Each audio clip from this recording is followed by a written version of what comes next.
oír atentamente. Mira, el pueblo de Israel tiene uno de sus himnos a nivel como nacional, es el Esma Israel. Esma es una palabra hebrea que quiere decir escucha.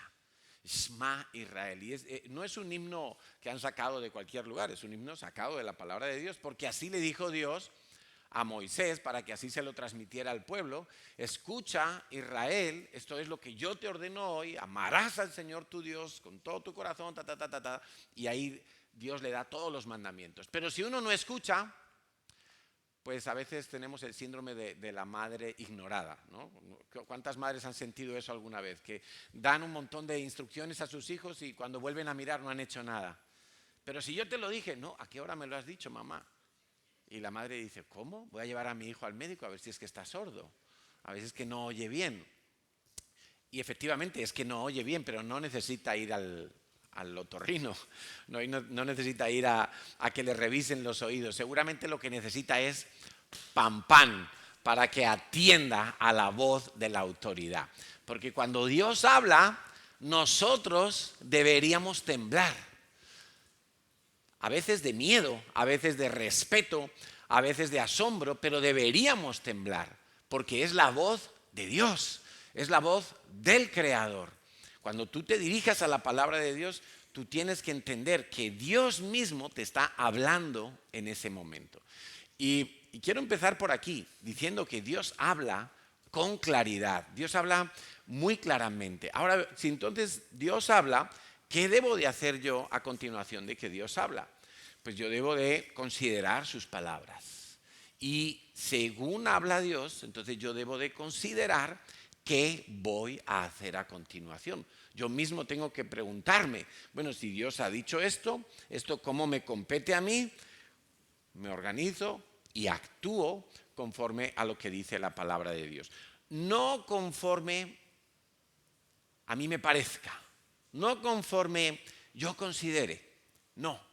Porque cuando Dios habla, no habla de una manera que tú puedas, digamos, adaptar eso a tus circunstancias o a tus condiciones. Dice segunda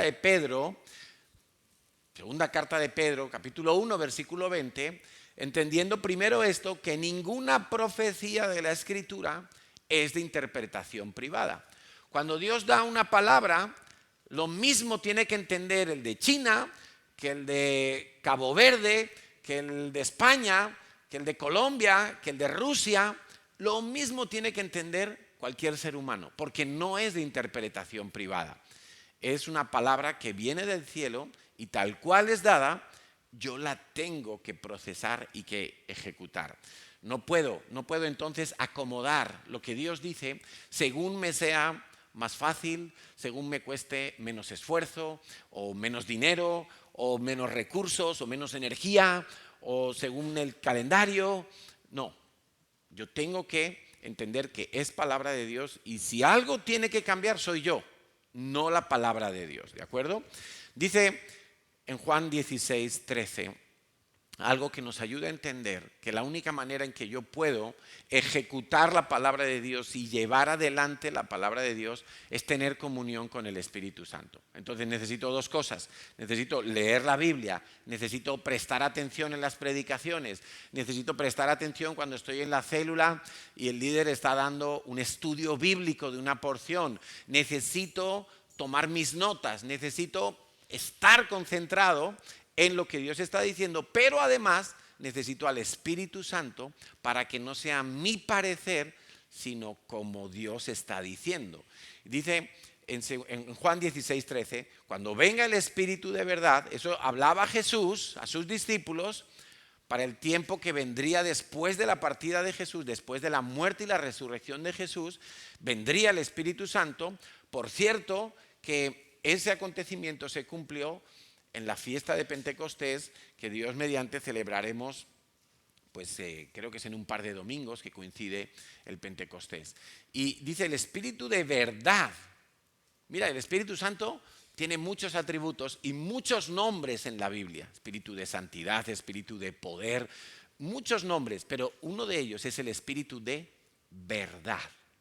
O sea, lo que sale de la boca de Dios va a llegar a tu mente y a tu corazón y a tu espíritu, tal cual salió del trono de Dios por medio del Espíritu Santo. Él es el comunicador. Él es el que viene y te amplifica el volumen de la palabra de Dios. Él es el que viene y te enfatiza la palabra de Dios.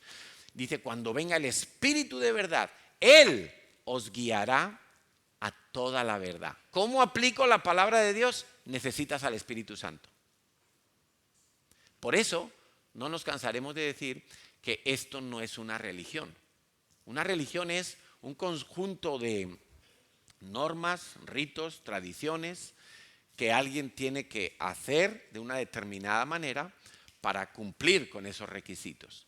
Pero aquí no estamos hablando de eso, aquí estamos hablando que el Espíritu de verdad es el que te va a guiar a entender la palabra de Dios tal cual es y a poder procesarla y a poder llevarla adelante. Dice, porque el Espíritu Santo, el Espíritu de verdad, no hablará por su propia cuenta, sino que hablará todo lo que oyere y os hará saber todas las cosas que habrán de venir. Primera de Corintios 2 insiste un poco también en esta idea. La carta de Pablo dice en el versículo 12, Primera de Corintios 2:12, y nosotros no hemos recibido el espíritu del mundo. Si tú estás en Cristo, el espíritu del mundo ya no puede ser el que está llenando tu vida. Ya tiene que ser el Espíritu Santo. El espíritu del mundo te va a decir otra cosa. El espíritu del mundo está en la ideología de género, en gana todo el dinero que puedas, en no importa la gente, sal tú adelante. Ese es el espíritu del mundo. Es un espíritu malo, es un espíritu de anticristo. Pero si dice que nosotros ya no hemos recibido ese espíritu del mundo, sino el espíritu que proviene de Dios. Acabamos de leer que, entre otras cosas, es el espíritu de verdad. ¿Sí o no? Di conmigo, espíritu de verdad. Es un espíritu de verdad. Y solo hay una verdad. Si alguien puede revelar a Jesucristo, es el Espíritu Santo. Si alguien puede revelar a una persona que la única verdad es Jesucristo, ese es el Espíritu Santo. No hay otra manera de poder llegar a esa verdad, a esa única verdad. Dice que el Espíritu que proviene de Dios es el que hemos recibido para que sepamos lo que Él nos ha concedido. Este es uno de los versículos favoritos de mi esposa cuando evangeliza, porque a veces la gente dice, bueno, yo no puedo saber si me muero mañana, yo no puedo saber si voy a ir al cielo o al infierno. Pero lo que nos está diciendo Pablo, inspirado por Dios, es que una persona que tiene el Espíritu Santo sabe lo que Dios le ha concedido. Y si Dios te ha concedido vida eterna, tú ya lo sabes. Ah, no, pero es que si mañana peco, o si mañana me enfrío, o si mañana no vengo a la iglesia, o si mañana hago cualquier cosa. Bueno, el Espíritu Santo te va a mostrar claramente, vas a saber en lo más profundo de tu corazón una certeza total de lo que Dios te ha concedido. De lo que Dios te ha concedido. Esa es una gran diferencia con la religión, porque la religión es ¿qué voy a lograr yo? ¿Qué voy a alcanzar yo? Si me esfuerzo un poco más, ¿cuántos méritos voy a tener para que Dios me dé algo? No, en la vida cristiana es todo lo contrario. Los méritos son todos de Cristo. Y Él te da vida eterna. Él te da perdón de pecados. Él te da libertad verdadera. Dice el versículo 13 que con eso que sabemos que Dios nos ha concedido, eso mismo hablamos. Dice, y no con palabras enseñadas por sabiduría humana, sino con las que enseña el Espíritu Santo, acomodando lo espiritual a lo espiritual. Mira, este es un versículo muy, muy rico y que desmonta totalmente a los rebeldes. Porque los rebeldes quieren tomar la palabra de Dios, los anárquicos quieren tomar una ley o una instrucción y cumplirla a su manera. Y cuando vienen a la vida cristiana, que todos traemos algún pozo de rebeldía, tendemos a tomar la palabra de Dios y lo primero que empezamos a hacer es a usar el borrador. Vamos a borrar este versículo, este no me gusta, este de que Dios me ama sí me gusta, este de amar a mis enemigos no me gusta, lo aparco, no lo leo. Apocalipsis, uy, es el final de los tiempos, no me quiero meter allí. Y vamos como seleccionando cosas. Otras que nos gustan, pero que no las terminamos como de entender bien porque nos falta Espíritu Santo, nos falta comunión con el Espíritu Santo, resulta que tratamos como de acomodarlas a nuestra carne. Y lo que Pablo está diciendo es, no señores, así no funciona. Tú tienes que acomodar lo espiritual, que es del Espíritu Santo, que viene del cielo, a lo espiritual que está en tu vida. Porque tú eres espíritu, alma y cuerpo. La ciencia te va a decir que solamente somos cuerpo y en todo caso alma, que es algo que quieren dibujar ahí como algo etéreo, que no se sabe muy bien lo que es. Algunos creen que espíritu y alma es lo mismo, pero no es lo mismo. La palabra de Dios dice en Corintios que somos, en Tesalonicenses, ¿no?, que somos espíritu, somos alma y somos cuerpo. 3 aspectos o 3 partes en una sola. Pero hay gente que va al gimnasio para trabajar el cuerpo, hay gente que va a la universidad, a la biblioteca, a muchos sitios para trabajar el alma, quizá al psicólogo, al psiquiatra, al coach, al no sé qué, para trabajar el alma, pero se olvidan de que la parte más importante, la que tiene que motorizar el resto de nuestro ser, es el espíritu. Porque es nuestro espíritu el que en comunión con Dios, fuente inagotable de amor, de sabiduría, de poder, de verdad, de gozo, es el que va a impregnar el resto de nuestro ser. Si tu espíritu está bien, eso es lo que más te tiene que preocupar. Eso va a hacer que tu alma tenga paz y que en tu cuerpo tú empieces a trabajar correctamente sin aspirar a ser Schwarzenegger. No hace falta ser Schwarzenegger para decir que tu cuerpo está bien. Entonces, qué importante acomodar lo espiritual a lo espiritual. Y quiero ponerte varios ejemplos. Por ejemplo, la palabra de Dios nos dice que nosotros tenemos que perdonar a los que nos han ofendido. Y nos dice claramente, mira, si Jesús te perdonó a ti una ofensa tan grande, una deuda tan grande, tú tienes que ir y hacer lo mismo con el que te debe a ti porque te ofendió en algo más pequeño. Quiero que sepas que ninguno de nosotros hemos sido tan ofendidos como nosotros mismos hemos ofendido a Dios con nuestra vida. Ninguno de nosotros hemos recibido tales ataques, tales transgresiones, tales insultos, tales abusos como los que nosotros hemos hecho contra Dios y su palabra, especialmente antes de recibir a Cristo. Entonces Dios dice, oye, perdona al que te ha ofendido.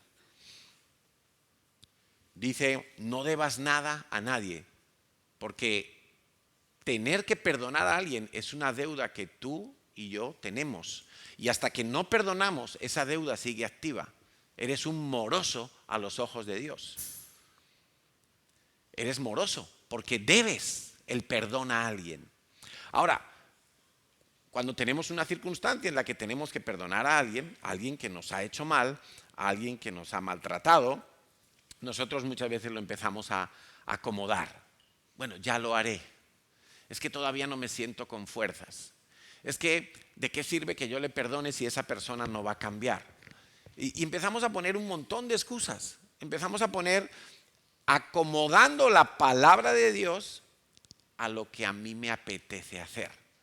Pero no es así. Si la palabra de Dios me dice acomodando lo espiritual a lo espiritual, y yo sé que tengo que perdonar a alguien, y a lo mejor no sé cómo hacerlo, pues voy a orar. Espíritu Santo, ayúdame a perdonar a esta persona. Señor, me quiero encontrar a esta persona para perdonarla.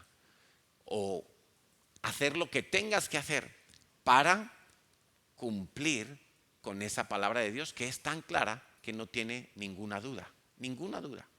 Cuando la palabra de Dios dice no debáis nada a nadie, sino el amaros unos a otros, no debas nada a nadie, es que no trates de interpretar eso. privadamente. No trates de acomodarlo y de suavizarlo y de decir, bueno, eso está bien para X tipo de cristianos, pero para mí no, porque a mí me han hecho mucho daño. No, no lo trates de acomodar, porque Dios habla claramente para que tú sepas lo que tienes que hacer. Y aún si hay cosas que son difíciles de entender, Él te ha dado su Espíritu Santo para que sepas cómo hacerlo, para que no lo hagas tú solo. Por ejemplo, a veces nosotros, desde aquí arriba, o cuando hablamos con los padres, os decimos, oye, por favor, no le des un móvil a tu hijo. Y os hemos contado muchas veces que, por ejemplo, nuestro hijo pequeño tuvo móvil a los 16 años. No se murió, no se traumatizó, no se enloqueció, no se fue de casa, no me odia, no odia a su madre. Tuvo móvil a los 16 años. ¿Por qué? Pues porque considerábamos que un móvil con acceso a Internet para alguien menor de 16 años es un peligro, es un riesgo que no debemos asumir. No quiero poner en riesgo la vida de mi hijo. No lo quiero poner en riesgo. Entonces decidimos no darle móvil. Y a veces os decimos, por favor, ya ni siquiera con 16, con 12, con 11, con 10. Y vemos que vuestros hijos están aquí en la iglesia con el móvil. Y cuando os decimos, oye, haz caso del consejo. No, si solo es un ratito que está jugando. Si es que no es su móvil, se lo he dejado yo, pues peor todavía. Si es que es ningún acceso. ¿Por qué? Pues porque es peligroso. Y no quiero predicar hoy de eso, ni quiero hacer aquí una escuela para padres, pero es peligroso. Ahora, quizá tú lo acomodas. No, pero mi niño es muy inteligente. No, pero es que mi niño así come mejor cuando yo le pongo la pantallita. No, pero es que así se duerme más tranquilo. No, pero es que todos en su clase ya lo tienen. Es que yo veo que no le pasa nada. Lo acomodamos a nuestra manera porque no queremos oír. Más ejemplos tenemos. Mira, la palabra de Dios dice, honra a tu padre y a tu madre. ¿Cuántos han oído ese mandamiento?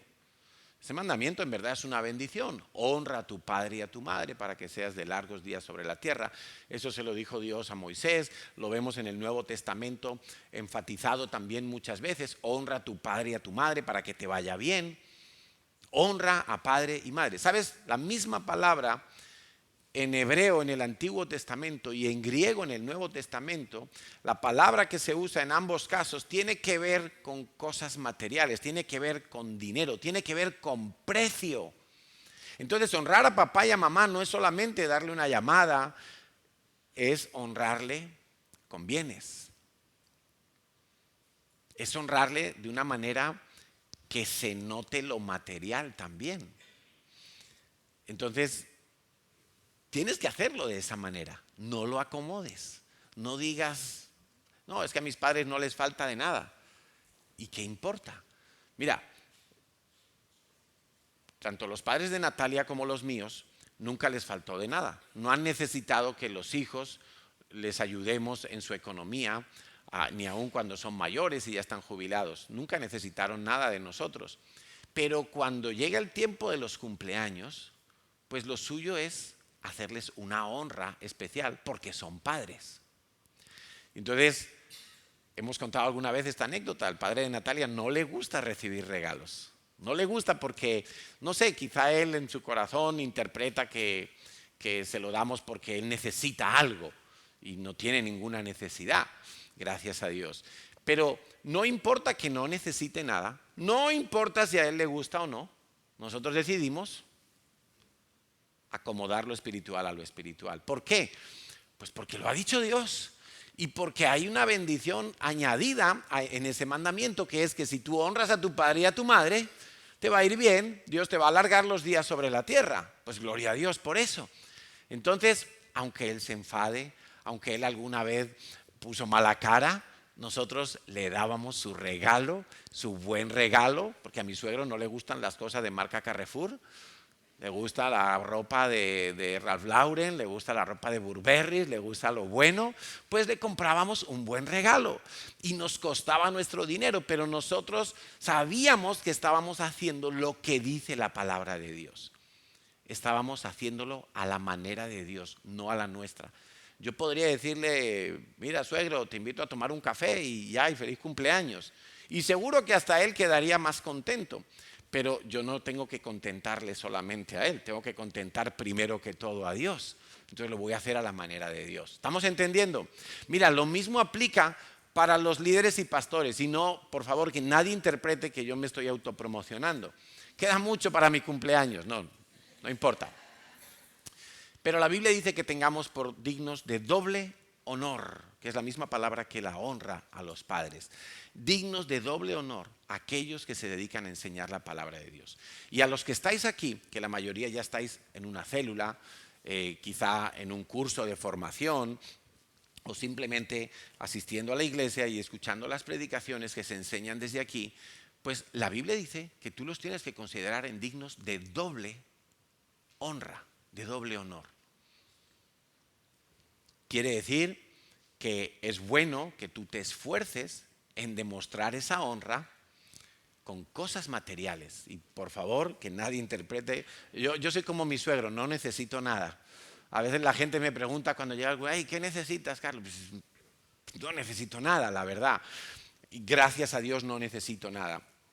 Pero qué bueno sería que aprendamos a dar honra a nuestros líderes de célula, a nuestros pastores, a los que hemos acudido a pedir un consejo en un momento dado y nos han instruido en la palabra de Dios. Eso va a ser bueno para tu vida. Es un mandamiento de Dios. No lo acomodes, no lo acomodes. Vívelo, vívelo y vas a ver que Dios va a honrar esa honra tuya como Él ha dicho. Dice, por cierto, el versículo es primera de Timoteo 5:17. Los ancianos que gobiernan bien sean tenidos por dignos de doble honor, mayormente los que trabajan en predicar y enseñar. Y quiero que sepáis que en la iglesia se consideran ancianos los que normalmente llamamos líderes. ¿Sí? Líderes. El líder de una célula es alguien que tiene ancianidad en la palabra de Dios. No necesariamente tienen que tener canas así ya como yo, que me va saliendo la barba de chivo, aunque las canas también son signo de ancianidad.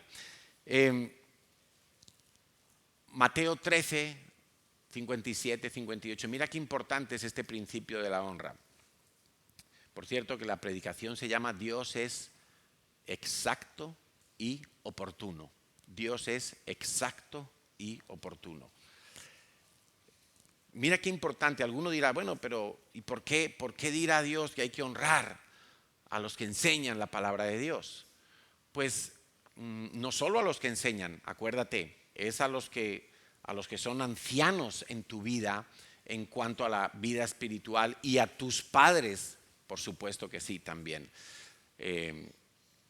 Y lo que ocurre es que cuando tú no honras a esa persona que está en autoridad sobre tu vida, tú no puedes recibir lo que Dios te iba a entregar a través de la vida de esa persona.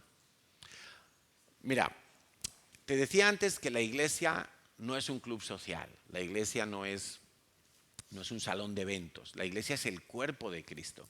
Y tú tienes que entender que cuando Natalia y yo como pastores de la iglesia designamos a un líder para una célula, para que haga estudio bíblico en esa célula, pues tú tienes que entender que esa decisión viene desde el cielo. Nosotros somos simplemente como aquel burrito en el que se montó Jesús en Jerusalén para hacer su entrada triunfal. Somos un medio, somos un conducto. Procuramos como medio y como conducto estar limpios de toda contaminación para que lo que tiene que pasar, la verdad que tiene que transcurrir y que tiene que ser impartida a través de nuestras vidas, pues no se contamine y no se distorsione, sino que fluya tal cual Dios quiere que fluya. Entonces, ese líder que está puesto allí en esa célula no es una designación casual, no es una designación oportunista, es alguien que está puesto con la autoridad y el respaldo de Dios para enseñarte, para guiarte en el estudio de la palabra de Dios. Por lo tanto, si tú lo honras, y ahora te voy a leer un versículo que te va a sorprender, si tú lo honras, tú vas a estar en condiciones de recibir lo que Dios te tiene que entregar a través de la vida de esa persona. Entonces ya no puedes seguir mirando a tu líder o a tu pastor que está aquí arriba como, bueno, es que yo sé más Biblia que él, o es que yo llevo más años en la vida cristiana que él. Eso te va a llevar a que no honres y que te ocurra lo que pasó con el Señor Jesús en Mateo 13, 57, 58. Dice que se escandalizaban de Jesús, pero Jesús dijo: no hay profeta sin honra, sino en su propia tierra y en su casa. ¿Y qué pasó? Dice, y no hizo allí muchos milagros a causa de la incredulidad de ellos. ¿Cuál era la incredulidad de aquellos habitantes de Nazaret? Los habitantes de Nazaret habían conocido a Jesús. Jesús, cuando nace, sus padres se van a Egipto a vivir porque hubo un edicto de Herodes que quería matar a todos los niños. José es avisado por un ángel, le dice el ángel que tiene que salir porque si no matarían a Jesús y no se cumpliría el plan de redención de Dios. Y en cierto momento, cuando ya Herodes ha muerto, el ángel vuelve a avisar a Jesús y Jesús y con toda su familia regresan de Egipto y viven en Nazaret. Jesús se crió en Nazaret. Todos los habitantes de Nazaret conocían quién era Jesús, el hijo del carpintero, el del barrio de allá, el de la casita allí, de la tercera calle a la derecha. Ese era Jesús, el niño que jugaba con otros niños. Quizá cuando volvió de Egipto tenía 12, 15 años, no sabemos. Pero hasta que empieza su ministerio público, él es un joven, un niño, como cualquier otro, y está ahí, y la gente lo conoce. Por eso cuando empieza su ministerio público, muchos de Nazaret dicen, pero si este es el hijo del carpintero, pero si este estaba con nosotros, pero este ahora va a ser nuestro Mesías. No puede ser, este es como yo. Pero si este no ha ido a ninguna escuela rabínica, pero si este no tiene ningún maestro que le haya enseñado la Torá y la ley de Dios, pero si este es uno cualquiera como nosotros, y le hemos visto encolando sillas y mesas en la carpintería de su padre. No lo consideraron ni maestro, ni rabino, ni profeta, ni enviado de Dios. Esa era la incredulidad de ellos. No creer que Jesucristo, Jesús de Nazaret, era el Hijo de Dios encarnado. Y por esa incredulidad no lo pudieron honrar y no pudo Jesús hacer muchos milagros en Nazaret. Qué tremendo, ¿no? Nazaret no recibió muchos milagros porque no le dieron honra a Jesucristo como lo que Él era de parte de Dios. Por eso el principio de la honra es tan importante, porque si tú no lo vives, no vas a poder recibir de esa autoridad lo que Dios tiene para darte. Mira, José de Arimatea honró a Jesús aún después de muerto. ¿Por qué? Porque regaló su tumba para que enterraran a Jesús. María, Marta y Lázaro, los que vivían en Betania, honraban a Jesús porque siempre se hospedaba en su casa cuando estaba por Jerusalén. En cierta ocasión María derramó un perfume muy caro. Hay otra mujer de la cual no se nos dice el nombre que también hizo lo mismo. Rompió un frasco de alabastro de perfume carísimo y lo derramó. Y esa mujer honró a Jesús. Estás viendo que la honra supone dinerito, supone cosas materiales. La mujer de Sunem, ¿os acordáis? La Sunamita, que la cantamos últimamente, esa canción tan bonita. La mujer de Sunem, como veía que el profeta Eliseo pasaba cada vez que iba para el Monte Carmelo y volvía y siempre pasaba por allí, por su pueblo, dijo, yo le voy a preparar una habitación a este profeta. Y le preparó una habitación 5 estrellas, con su cama, su mesita, para que pudiera allí hacer sus oraciones, lo que necesitara, le daba comida. Zaqueo honró a Jesús, invitándolo a comer a su propia casa y lo sentó y le dio un buen banquete. La honra abre las puertas a la bendición que Dios canaliza a través de las personas normales y corrientes como yo, pero que Dios nos puso en un puesto de autoridad, en una función más que en un puesto, en una función de autoridad. Mira, hace años había una familia en la iglesia, en esta iglesia, y Natalia y yo les dábamos célula a ese matrimonio. Y un día nos dijeron, así a la cara, nos dijeron, es que no confiamos en ustedes. Mi reacción carnal, la del viejo hombre, era la de mandarlo a la porra. Pero no me dejé llevar de la carne, sino que como pastor dije, bueno, Señor, ¿de qué manera puedo yo ayudar a esta familia que no confían en mí? Si no confían en mí, quiere decir que no me honran, quiere decir que lo que tú quieres darles a través de mi vida no se les puede entregar, no les va a llegar. Nada de lo que yo les predique, nada de lo que yo les quiera enseñar, nada, si yo les impongo manos, cualquier cosa, Señor, que tú quieras entregarles a través de mi vida, está cortado. Porque ellos no solo no honran, sino que deshonran. Entonces dije, bueno, lo mejor que yo puedo hacer por esta pareja es quitarlos de mi cobertura y ponerles en otra célula. Porque ahí, si ellos aprenden a amar y a honrar a sus líderes, van a poder recibir lo que Dios tenga para ellos. Eso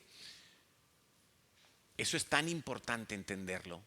Cuando Dios habla claro y tú tienes la oportunidad de hacerlo como Dios dice. Amén. No te hagas un Dios a tu medida, no te hagas leyes a tu medida, no acomodes las cosas.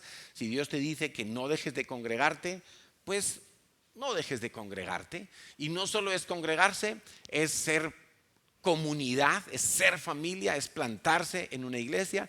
Si vas a servir en la iglesia, no basta solo con servir, lo tienes que hacer con fe, lo tienes que hacer con compromiso. Hoy creo que les hablaron a los que terminaban el curso de sanidad acerca del servicio. Si vas a dar, no des solamente, hazlo con alegría, hazlo como dice la palabra de Dios. Si vas a obedecer, hazlo a tiempo y hazlo con buena actitud y hazlo completo, porque Dios es exacto y Dios es oportuno. ¿Qué quiere decir que Dios es exacto y Dios es oportuno?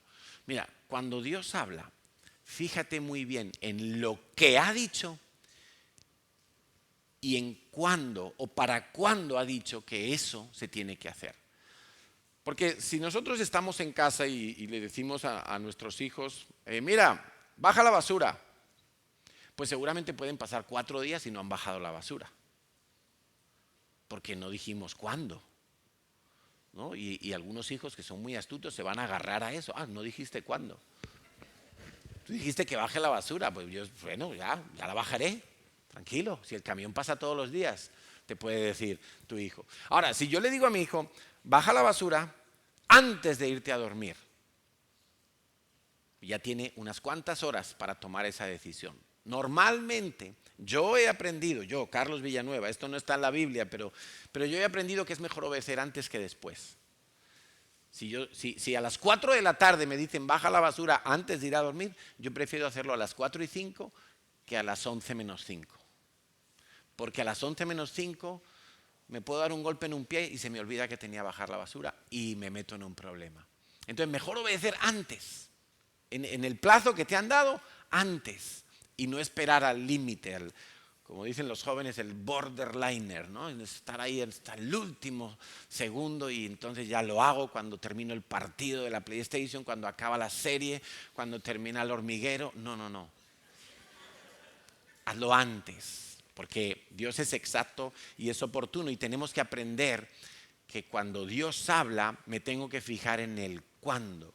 Y he visto este mal en la mayoría del pueblo cristiano, y es que normalmente no le prestamos atención al cuándo, solamente le prestamos atención al qué ha dicho Dios. Pero como que quitamos el factor tiempo, quitamos el factor cuándo de lo que Dios ha dicho.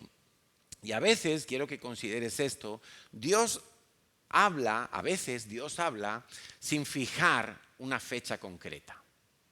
Hay ocasiones donde Dios no te dice, haz esto en este día, sino que Dios simplemente a lo mejor te da unas señales que tienen que ocurrir o unas indicaciones que tienen que ocurrir para que entonces tú hagas algo. Por ejemplo, dice Romanos 11:25. No quiero, hermanos, que ignoréis este misterio para que no seáis arrogantes en cuanto a vosotros mismos. Y dice, ¿cuál es este misterio? Que ha acontecido a Israel endurecimiento en parte hasta, ahí tenemos un cuándo. ¿Te estás dando cuenta? Ahí tenemos un cuándo. ¿Hasta cuándo? ¿Hasta cuándo las tribus de Israel van a tener un endurecimiento en su corazón, un velo puesto, como nos dice la palabra de Dios, en sus ojos, de manera que todavía les impide reconocer que Jesús de Nazaret, el de hace 2000 años, ese es el Mesías que ellos también están esperando? ¿Hasta cuándo va a ser eso? Dice, hasta que haya entrado al reino de los cielos la plenitud de los gentiles. Es decir, Israel hoy en día es una nación, vamos a decirlo así, como cualquier otra de las naciones de la tierra. Es evidente que hay una bendición especial sobre la nación de Israel, siendo una nación tan pequeñita en población y en kilómetros cuadrados, pero es evidente que hay una bendición extraordinaria, que han conseguido convertir el desierto en huertos, que a pesar de ser un país que más del 60 o el 70% es desierto, pero se puede habitar y se puede cultivar prácticamente en todo el territorio. Bueno, pues es una nación como cualquier otra. Tienen sus presidentes corruptos, tienen elecciones, tienen líos, hay conflicto con otras naciones, y ahí están. Y pareciera que las personas de Israel, vivan en Israel o vivan en otros países, los judíos, pareciera como que Jesucristo no les llama mucho la atención. Y es sorprendente porque uno dice, pero bueno, si ellos tienen, si es que Jesús era judío y Jesús hizo milagros y todo, y ellos dicen, sí, Jesús fue un profeta, te dicen ellos. Por cierto, como dicen los musulmanes, que también dicen que Jesús de Nazaret fue un profeta, no niegan que existió. Sería muy torpe negar que Jesús existió, porque hasta los historiadores ateos romanos constataron la vida de Jesucristo. Pero ¿cuándo Israel va a empezar a reaccionar y a volverse a Dios por medio de Jesucristo? Bueno, se nos da un cuándo. Cuando haya entrado la plenitud de los gentiles. Quiere decir que Dios, y solo lo sabe Dios, sabe que hay un número determinado de gentiles, es decir, de no judíos, que se tienen que convertir. En todas las naciones y a lo largo de toda la historia desde hace 2000 años hay un número determinado por Dios de gentiles, entre los cuales estamos tú y yo, que se tienen que convertir. Cuando esa plenitud se haya alcanzado, Dios dice, este es el momento. Bueno, entonces, ¿qué tenemos que hacer nosotros?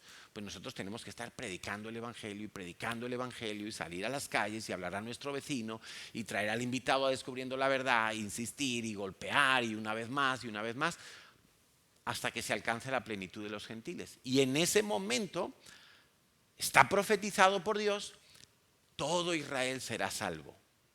De todas las tribus de Israel, estén dispersos por el mundo entero o estén viviendo allí en la nación de Israel, va a haber una salvación muy grande para ese pueblo. Es un plazo que Dios da.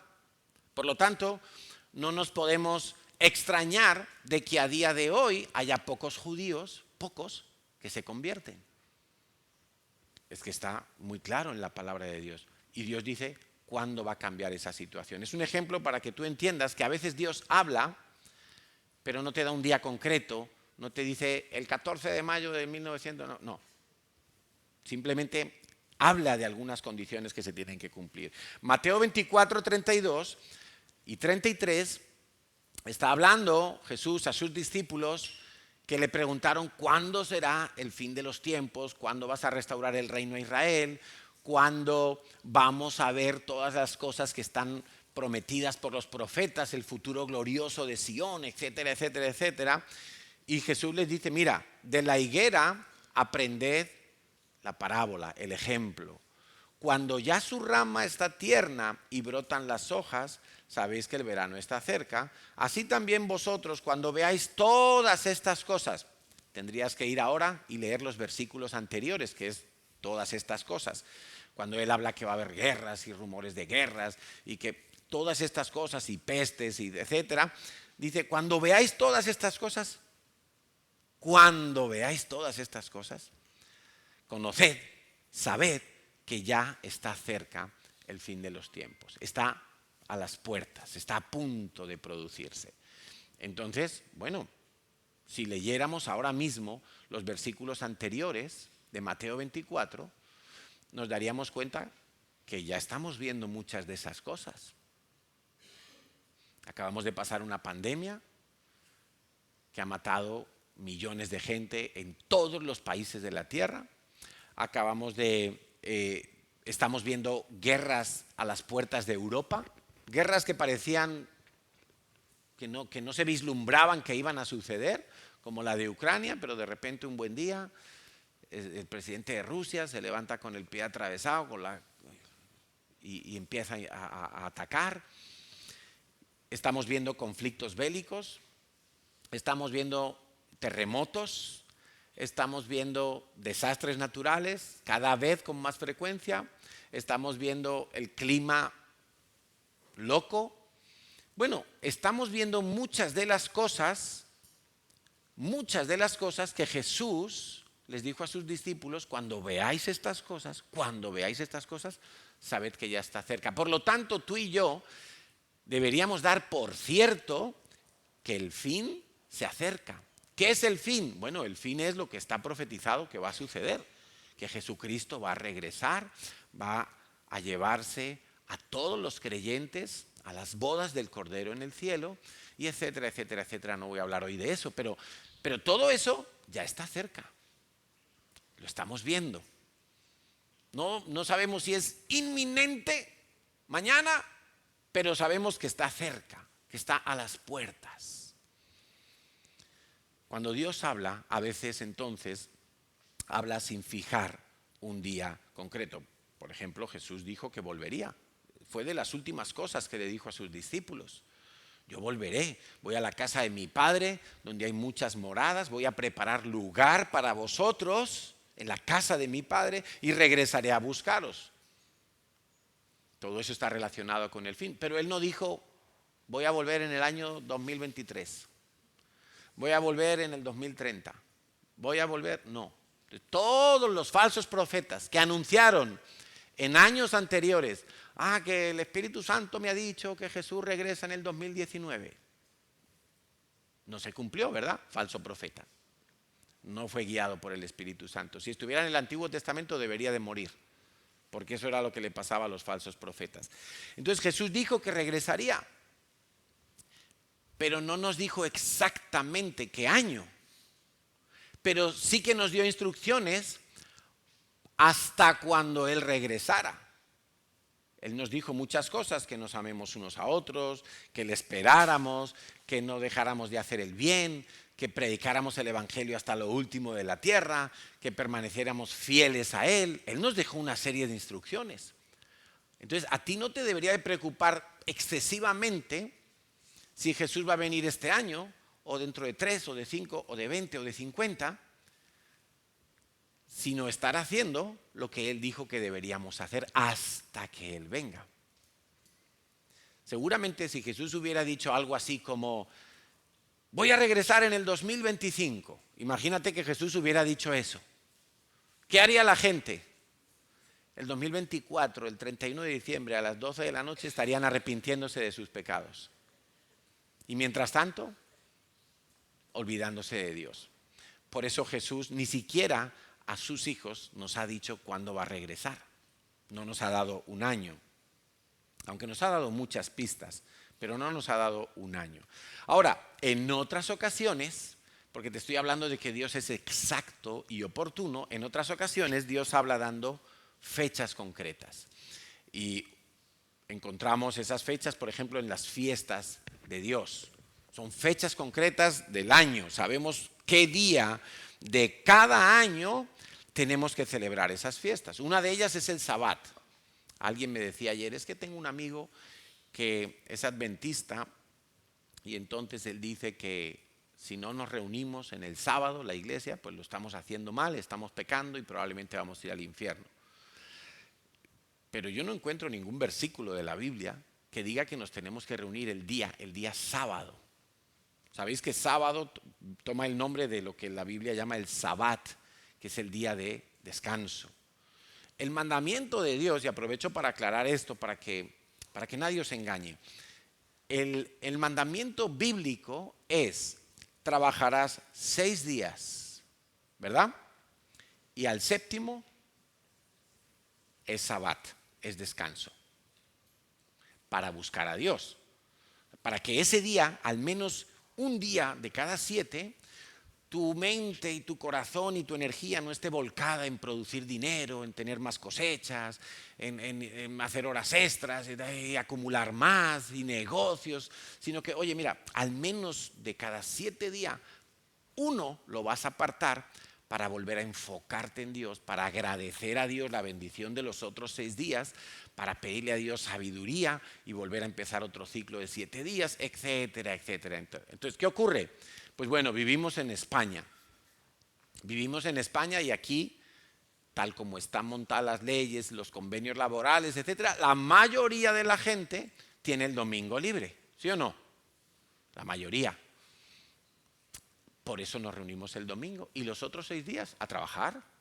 Dale, de lunes a sábado, trabaja. El séptimo día, que en este caso para nosotros es domingo, descansa. Si viviéramos en un país como Marruecos, por ejemplo. Marruecos es un país de cultura musulmana.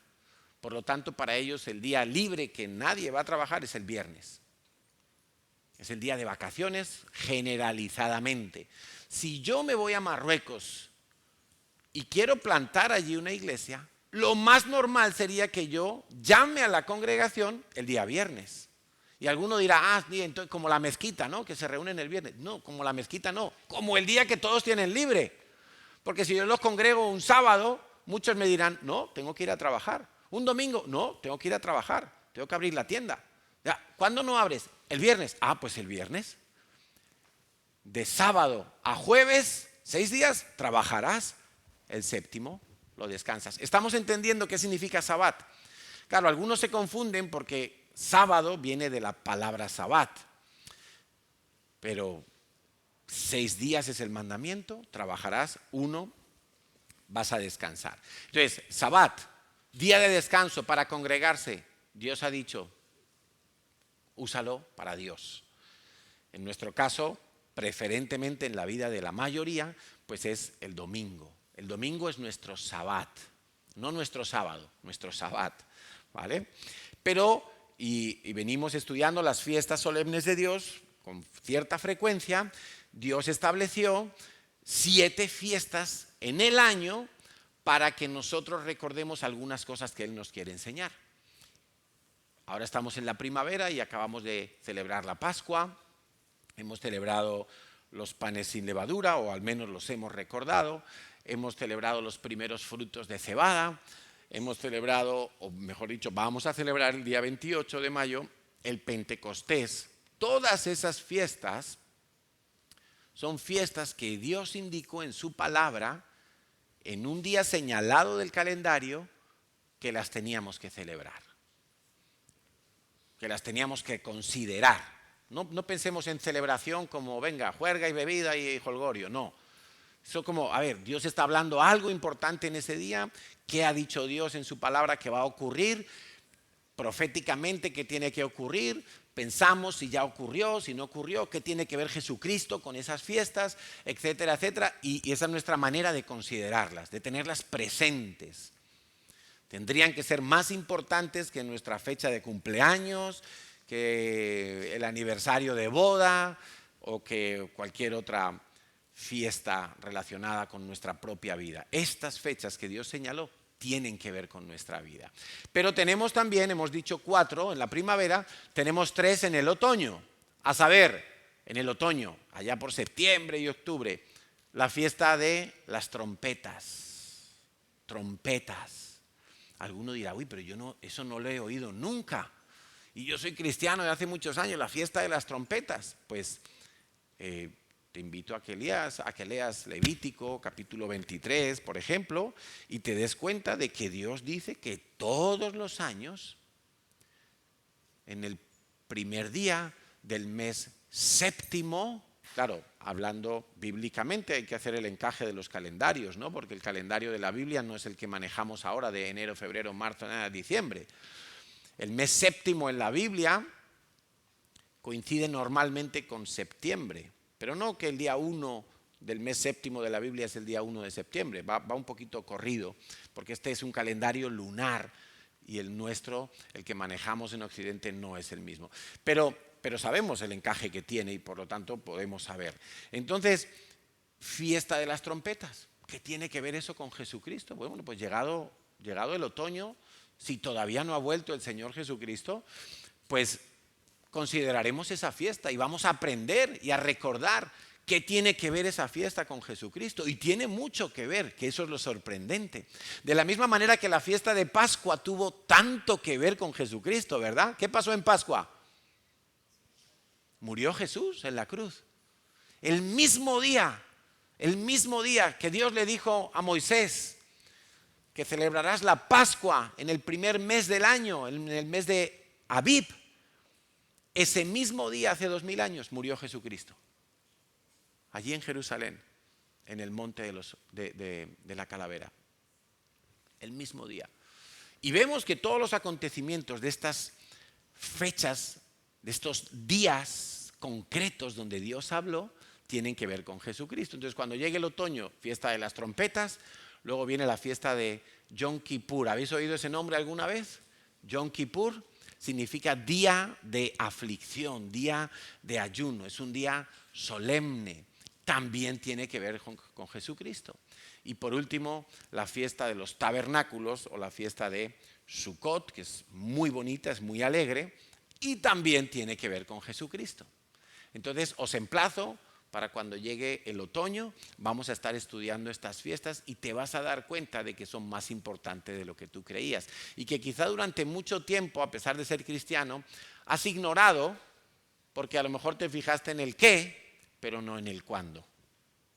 Y cuando Dios habla, hay que fijarse en el qué, pero también en el cuándo, porque es tan importante como el qué.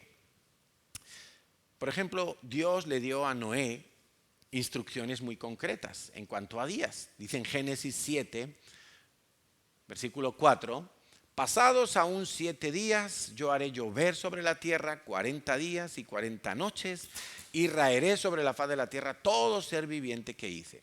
Y vemos en el versículo 10, dice, y sucedió que al séptimo día las aguas del diluvio vinieron sobre la tierra. Tal cual Dios le dijo a Noé, tal cual sucedió. No sucedió 6 días después, 10 días después. Dios dijo, al séptimo día va a venir el diluvio. Al séptimo día, desde que Dios le había dicho eso a Noé, vino el diluvio. Porque cuando Dios habla, Dios es exacto, exacto. Dios da datos exactos, instrucciones exactas.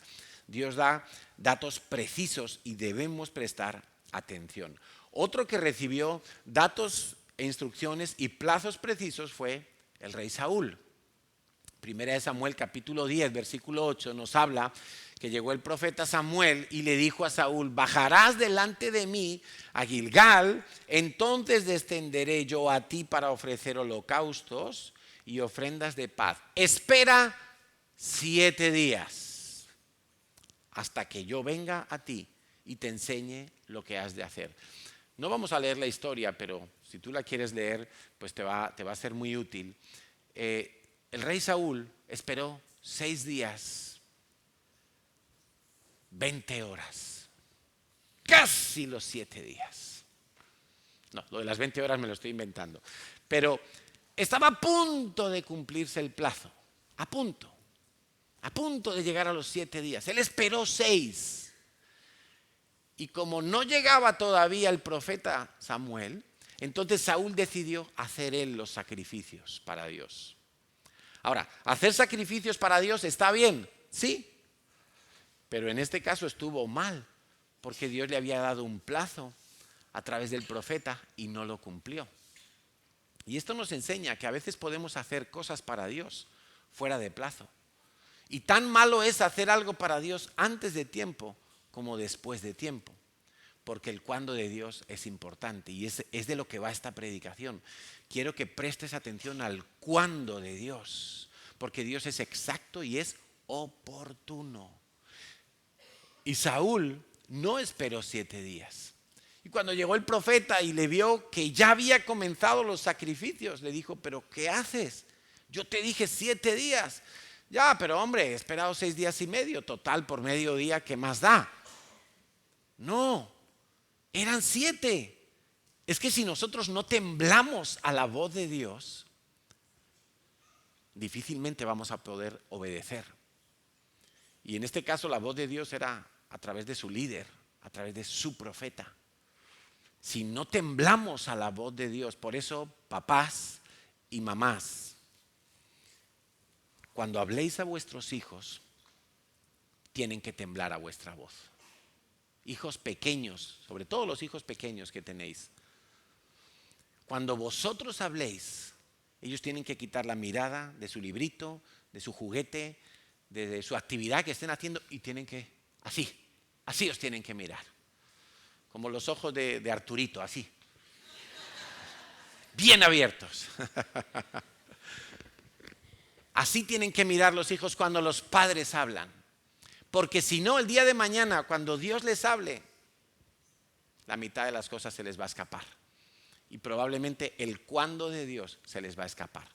Entonces, claro, Saúl se quedó con la nota de que tenía que ofrecer sacrificios a Dios. Claro, eso es como lo más llamativo. Tengo que ofrecer sacrificios. Voy a preparar las vacas, voy a preparar los corderos, voy a preparar un altar para los sacrificios, voy a traer el fuego, voy a afilarle el cuchillo, etc. El tipo preparó todo, se olvidó el cuándo. O no lo olvidó, pero no le prestó como tanta atención. No lo puso al mismo nivel que el resto de la instrucción. El cuándo de Dios es importante. Saúl fue desechado como rey de Israel porque no supo ver el cuándo.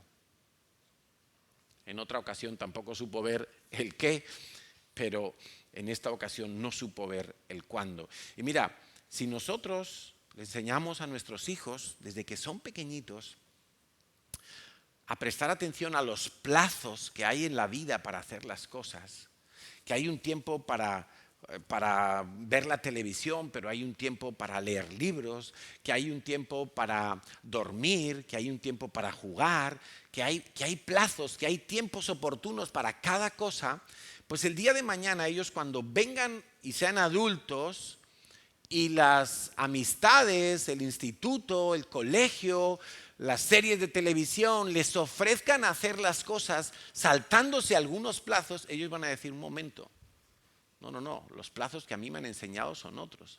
A mí todavía no me toca acostarme con la novia hasta que no me case. A mí todavía no me toca beber alcohol. A mí todavía no me toca irme de viaje por ahí a donde yo quiera y de cualquier manera. Los plazos son importantes, los plazos son importantes. En otra ocasión, en segundo libro de Reyes, capítulo 20, encontramos al rey Ezequías. Y no lo vamos a leer todo, porque veo a algunos con cara de hambre. Pero el rey Ezequías es un rey que en un momento dado cayó enfermo. Tenía 39 años cuando enfermó, era bastante joven. Y él enfermó. Y vino el profeta Isaías, creo que era así, y le dijo, ordena tu casa porque Dios ha dicho que vas a morir. O sea, esa enfermedad que tienes es terminal. Y él dijo, no, ¿cómo puede ser? 39 años, todavía no he ido a Disney World, todavía no he escrito un libro, todavía me faltan muchas cosas por hacer, yo soy un rey que teme a Dios y ¿cómo puede ser que me voy a morir tan pronto? Y él oró y le dijo a Dios, Señor, ¿cómo puede ser esto? Yo quiero vivir un poco más, quiero ver más, quiero hacer más cosas. Acuérdate de que yo he andado delante de ti en verdad y con integridad de corazón y haciendo las cosas que te agradan. Esa fue la oración de Ezequías. Bueno, por alguna razón Dios quiso escuchar esa oración y envía de vuelta el profeta. Dios habla con Isaías y le dice, Isaías, ve y dile a Ezequías. Cuando tú le vayas a ver, le vas a decir que dentro de 3 días él va a quedar sano. De esa enfermedad mortal, él va a quedar sano. Y no solo va a quedar sano, sino que le voy a alargar 15 años. 15, exactamente 15, ni uno más ni uno menos. Y tal cual se lo profetizó Isaías, así sucedió. Al tercer día le pusieron ahí una masa de higos y no sé qué, un ungüento que Dios, seguramente era un remedio natural, por supuesto, que se usaba en aquella época, pero el tipo a los 3 días, sano total. Y Dios le dijo, vas a vivir 15 años más, o sea que aprovecha bien el tiempo. Y Ezequías aprovechó bien el tiempo. Estos son casos donde Dios sí habló con plazos y tiempos definitivos. Dios le dijo al pueblo de Israel en tiempos del rey Sedequías, que este es otro, Sedequías, le dijo, vais a ir cautivos a Babilonia durante 70 años. 70 años, sí, esto se va a cumplir. Y 70 años fueron cautivos a Babilonia, hasta que Esdras, Nehemías y toda esta gente empezaron a enviar brigadas para empezar a reconstruir Jerusalén y empezar el retorno de toda esa emigración que hubo durante 70 años. El profeta Daniel recibió una revelación de Dios. Resulta que Jeremías, años antes, había dejado escrita una profecía de una serie de acontecimientos que iban a suceder al pueblo de Israel y en concreto a la ciudad de Jerusalén y que tenían que ver con el Mesías, con el Cristo. Y entonces Daniel está leyendo esas profecías de Jeremías, ahí me imagino en un pergamino, y el tipo dice, Señor, yo no entiendo esto. ¿Quién es el que te va a dar entendimiento? El Espíritu de verdad. Bueno, el tipo se puso a orar. Señor, yo quiero entender esto, yo quiero entender esta visión, yo quiero entender esta profecía que tuvo Jeremías y que nos ha dejado aquí escritas, cuándo van a suceder estas cosas, cómo va a ser esto, Bueno, y Dios le envía una respuesta. Y Dios le da toda una visión clara de los plazos de cumplimiento de esas 70 semanas que Jeremías había escrito años antes. Y entonces Dios le dice claramente, y no es el objeto de estudio de esta predicación, pero es un estudio súper interesante porque de esas 70 semanas estaban divididas en 3 bloques. Una semana, que son 7 años, porque son 70 semanas de años, o sea, 490 años, 7 por 7, 49, ¿sí? ¿No? Los de matemáticas, 49, 490 años. Bueno, pues primero iba a haber 7 semanas, que son 49 años, donde iban a suceder unas cosas. Después iba a haber 62 semanas de años, donde iban a suceder otras cosas. Y después iba a haber una última semana, donde finalmente el Mesías entra en acción. Bueno, de esas 70 semanas, de esos 490 años, ya se han cumplido 483. O sea, las primeras 7 semanas y las siguientes 62 semanas ya se cumplieron. Es historia, es demostrable. Se paró de alguna manera, se detuvo el reloj de Dios y queda una semana de esa profecía por cumplirse, 7 años. Son justamente los 7 años de la gran tribulación. Y está profetizado. Todo engarza y conecta con lo que Jesús estaba diciendo a sus discípulos en Mateo capítulo 24. con lo que nos habla Apocalipsis también acerca del anticristo. Son plazos que Dios ha dado, son plazos concretos que Dios ha dado. Ahora bien, ¿por qué es tan importante prestar atención al tiempo de Dios? Yo te voy a dar 6 razones y con esto oramos y terminamos. 6 razones por las cuales es importante prestar atención al cuándo de Dios. Primera razón, cuando Dios habla, cuando Dios da un plazo o da un día, Dios es exacto y es preciso y no hay margen.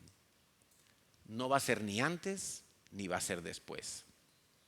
Todo lo que Dios hace tiene, todo lo que Dios ha creado y ha dicho tiene ese sello de precisión, de ser un diseño equilibrado y de ser un diseño perfecto. Segunda razón, cuando Dios da un plazo o un día, ese es el momento y el tiempo oportuno donde Dios lo va a hacer. No hay otro momento mejor, no hay otro momento más oportuno. Dios nunca llega tarde y tampoco Dios llega temprano. Dios llega, Dios obra, Dios hace lo que Él ha dicho que va a hacer cuando Él ha dicho que lo va a hacer. Cuando las cosas parece que tardan mucho, entonces yo me tengo que hacer varias preguntas.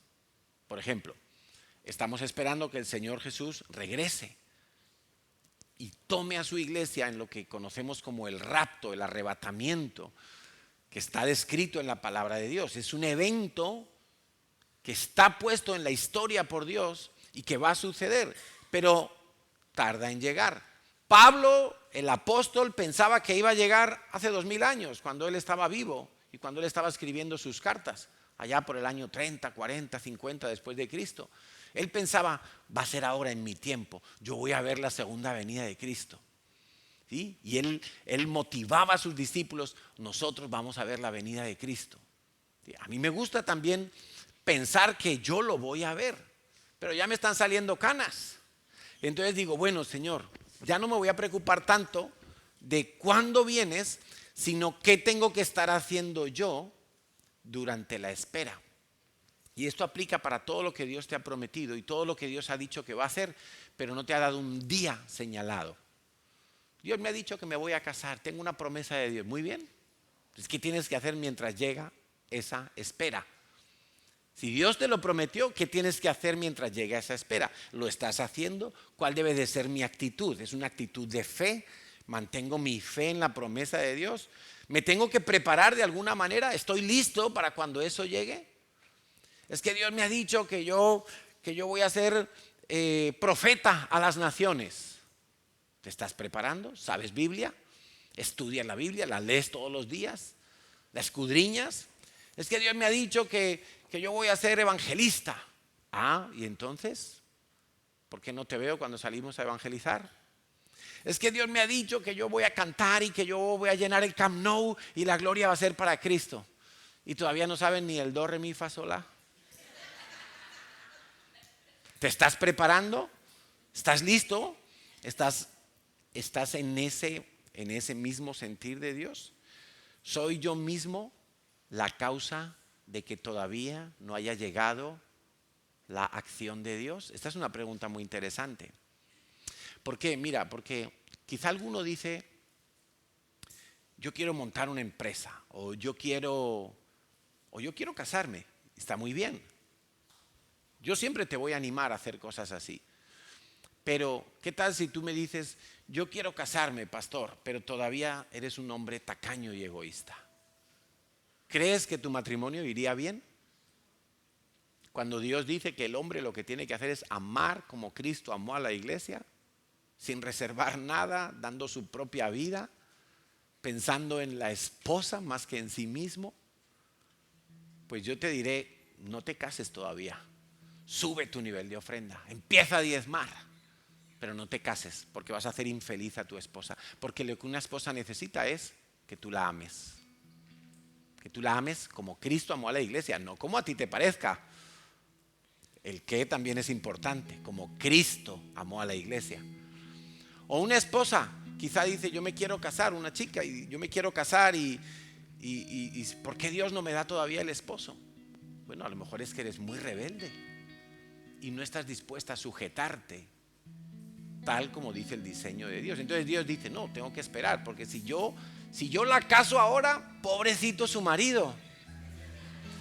El marido va a ser feliz cuando encuentra respeto y sujeción de su esposa, porque ese es el diseño de Dios. Y el marido todo el día peleando con ella, y, ay, no me considera, no hace caso a lo que yo le digo, no me considera como cabeza. Ese matrimonio va a ser un desastre. Entonces, a lo mejor esa es la razón por la que todavía no llega el principito o la princesa. O Dios te va a dar una empresa, pero dice, bueno, si este hombre no sabe administrar y tiene deudas todo el tiempo, entonces pues no le puedo ayudar en este momento a que emprenda todo eso. Tiene que ordenarse. ¿Seré yo la causa de que todavía el cuándo de Dios no se ha cumplido? ¿Seré yo mismo la causa? ¿Tiene que trabajar todavía Dios cosas en mi corazón?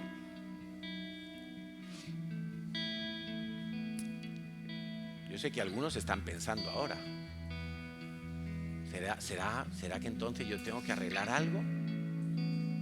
Ay, es que a mí, ¿por qué no me dan discípulos en la iglesia o discípulas? Bueno, estás yendo a tu célula, estás sujetándote a la autoridad que Dios ha puesto en tu vida, eres constante, amas el tiempo de estudiar juntos la Biblia, o solo quieres un puesto de líder. ¿Seré yo el problema? ¿Seré yo la causa de la demora? Tercera razón, cuando Dios no da un plazo, entonces yo tengo que estar ocupándome en la promesa que está por venir.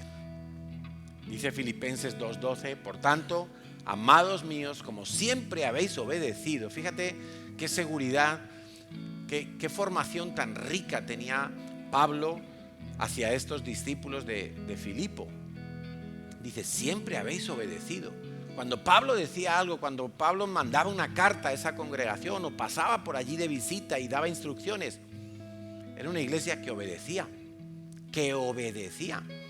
Dice, por tanto, amados míos, como siempre habéis obedecido, no como en mi presencia solamente, sino mucho más ahora en mi ausencia, qué bueno, ocupaos en vuestra salvación con temor y temblor. Yo me imagino que Pablo llegaba a Filipos y hablaba con todos los discípulos de aquella iglesia, el Señor vuelve pronto, el Señor vuelve pronto. Pero Pablo, llevas diciéndonos esto desde la primera vez que viniste aquí. Pablo, ¿y cuándo va a venir el Señor? Ocupaos en vuestra salvación. Deja de jugar a los adivinos, deja de jugar a los brujos. A ver, ¿cuándo, qué día viene el Señor? Ocúpate en tu salvación. ¿Qué es ocuparse en la salvación? Bueno, pues estoy dando fruto, estoy caminando con Jesús, estoy obedeciendo su palabra, estoy guardándome fiel para el Señor,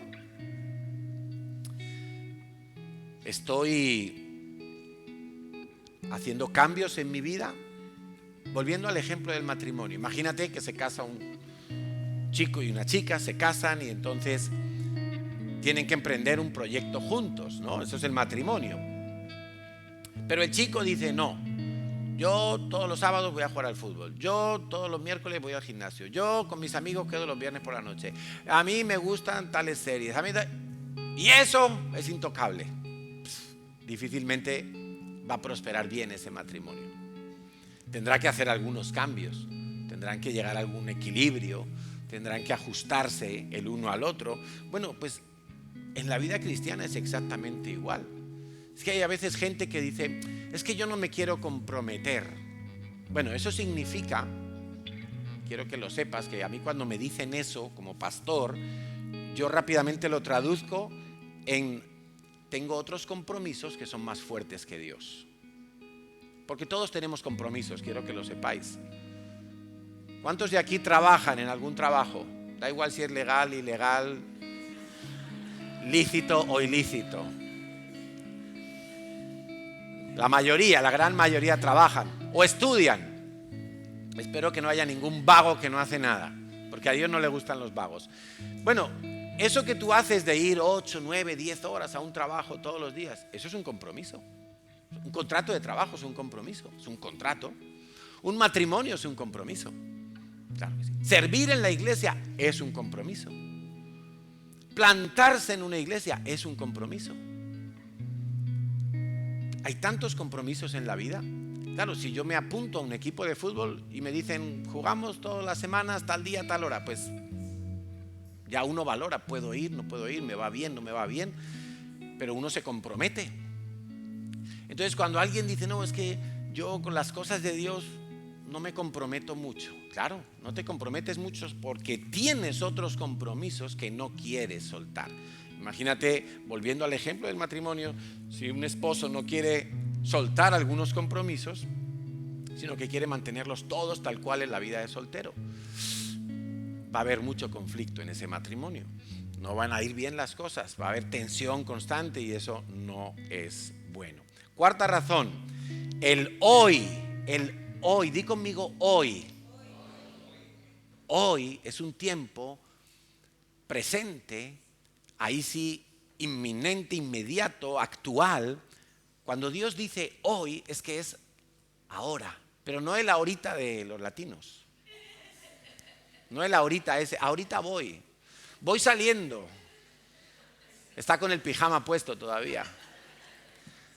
No, para Dios hoy es aquí y ahora. Y hay muchas veces, tú vas a encontrar en la Biblia muchas veces que Dios dice hoy. Jesús le dijo a Zaqueo, Lucas 19:9, lo voy a decir y lo voy a leer muy rápido todo. Jesús le dijo a Zaqueo, hoy ha venido salvación a tu casa. Yo me imagino que Zaqueo dijo, ya me puedo morir. Como aquel que vio a Jesús cuando lo llevaron sus papás a presentarlo al Señor. Hoy mis ojos han visto la salvación de Israel. Hoy. Hay muchas veces en la Biblia vas a encontrar muchos atributos, muchas promesas, muchas situaciones donde Dios dice hoy. Hebreos 4, 6, 7 dice, Hebreos 4, 6, por lo tanto, puesto que hace falta que algunos entren en el reposo de Dios y aquellos a quienes primero se les anunció la buena nueva no entraron por causa de la obediencia, estaba hablando de Israel, otra vez determina un día, hoy, diciendo, después de tanto tiempo, por medio de David, como se dijo, si oyeres hoy su voz, no endurezcáis vuestros corazones. Cuando oramos en el Padre Nuestro, Jesús nos enseñó a orar, danos hoy el pan de cada día. Por eso Dios quiere que tú todos los días ores y le pidas la provisión. El pan de cada día representa la provisión. Señor, dame hoy la provisión. No le pidas la provisión para un año, pídesela para hoy. El hoy de Dios. Jesús le dijo al ladrón de la cruz, Natalia lo citaba en Descubriendo la Verdad, hoy estarás en el paraíso. Hoy estarás en el paraíso conmigo. ¿Sí? Y Hebreos 13:8 nos dice que Jesucristo es el mismo ayer, hoy y por los siglos. Pero a ti te importa el hoy, te tiene que importar el hoy.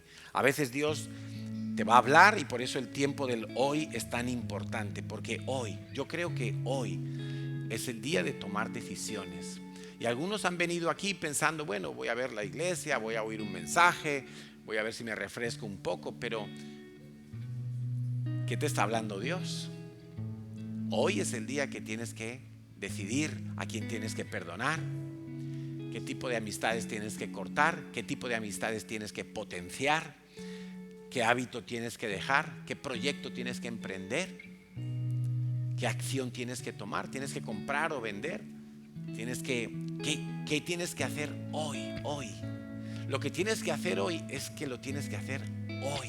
Hoy es el día oportuno, hoy es día de salvación, hoy es día para hablar, quizá hoy es día para callar otras cosas, pero el hoy de Dios es muy, muy importante. Mira, y hay veces que uno se lamenta, ¿no? Tienes que compartir a alguien el evangelio y por lo que sea dejas pasar la oportunidad. Te entretuviste con otra cosa o te dio miedo, vergüenza, quién sabe, y no lo hiciste.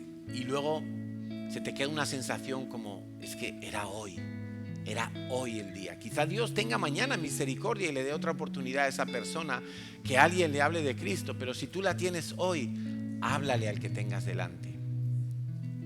Porque Dios dice, si oyeres hoy su voz, no mañana, si oyeres hoy su voz. Quinta razón, es importante el tiempo de Dios porque a veces vamos a necesitar organizarnos. Todo tiene su tiempo. Dice Eclesiastés que hay un tiempo para cada cosa y todo lo que se quiere debajo del sol tiene su hora. Y es importante entender a raíz de esto la sexta razón, que es que hay un tiempo cronos.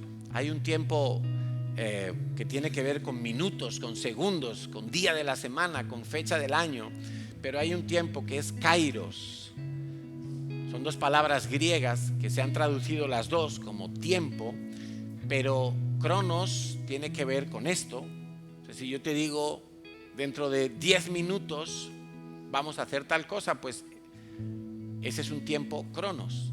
Pero cuando Dios dice que hay un tiempo para cada cosa, se está refiriendo que hay un kairos, hay una oportunidad, hay un momento exacto y oportuno de Dios para que Él obre, para que Él manifieste, para que Él haga lo sobrenatural. Por ejemplo, las vírgenes que no pudieron entrar a las bodas desaprovecharon el kairos de Dios. Cuando venga Jesucristo por segunda vez, algunos creyentes no van a percibir ya no solo el cronos, que nadie lo sabe, sino el kairos de Dios. El momento oportuno que Dios crea para hacer lo que Él ha dicho que va a hacer. El kairos de Dios. Dios es exacto y oportuno. Dice primera de Pedro 5:6, humillaos pues bajo la poderosa mano de Dios para que Él os exalte cuando fuere tiempo. Ese tiempo no es cronos, ese tiempo es kairos. Dios sabe. A veces la gente dice, ¿cómo me humillo, pastor? Yo me quiero humillar para salir de esta situación. Y yo digo, pues es que no hay otra manera de humillarse sino humillándose. Bueno, ¿y hasta cuándo?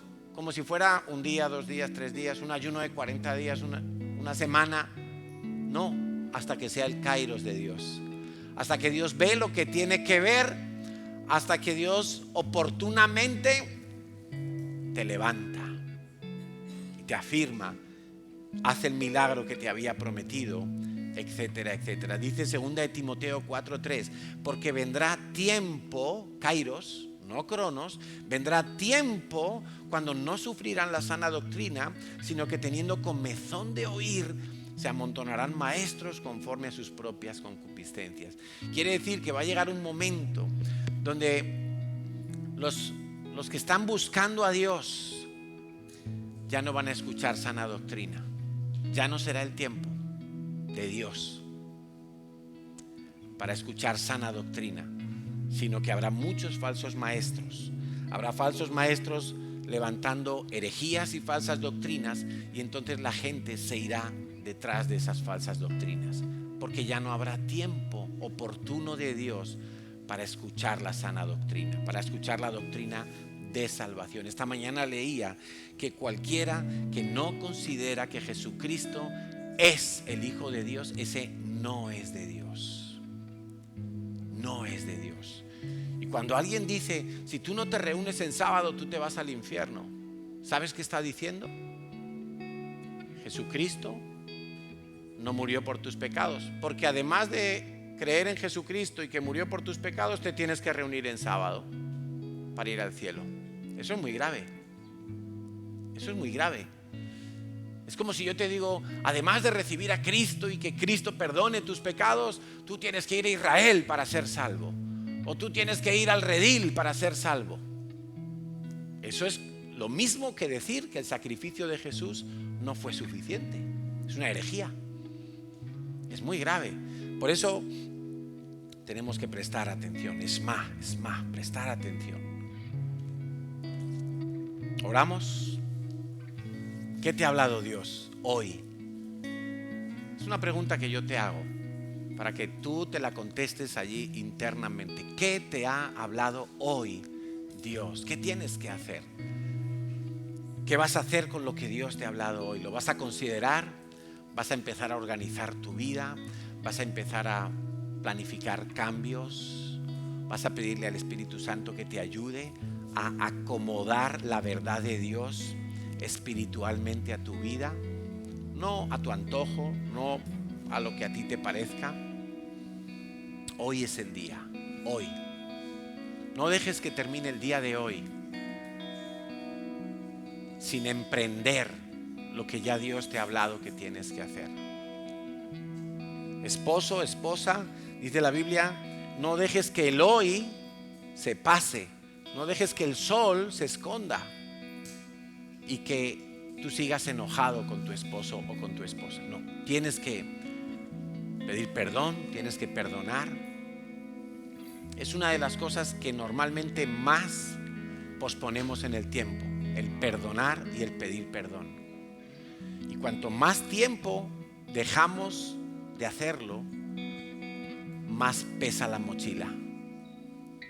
Más pesa la mochila. Por eso, Padre,